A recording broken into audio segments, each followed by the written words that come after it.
د جادو د تاثیراتو په هکله باندې پوښتنه وکړه. واقعا تاثیرات ډېر زیات دي، حتی د انسان مرګ ته مواجه کیږي.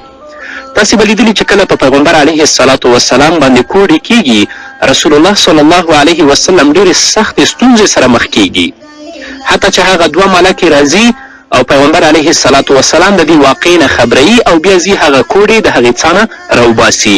تاثیرات ډېر سخت دي. په کورنۍ کې نفاق، په کورنۍ کې بدبختي، د ښځې او د خاوند په منځ کې نفاق او شقاق غورځول، دا ټول تاثیرات د جادو او د کوډو دي. او د خلاصي لارې شته، بلکل شته د خلاصي لاره.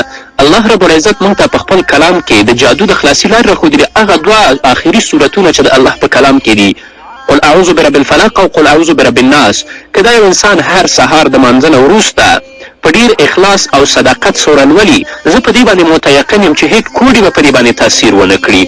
او یا هغه عالم چې واقعا د الله په کلام باندې عالم وي، د رسول الله په حدیثو باندې عالم وي او د دې په ضمن کې هغه عامل هم وي، هغه ته لاړ شي، هغه به تاسو ته هم د خلاصون لاره وروښي.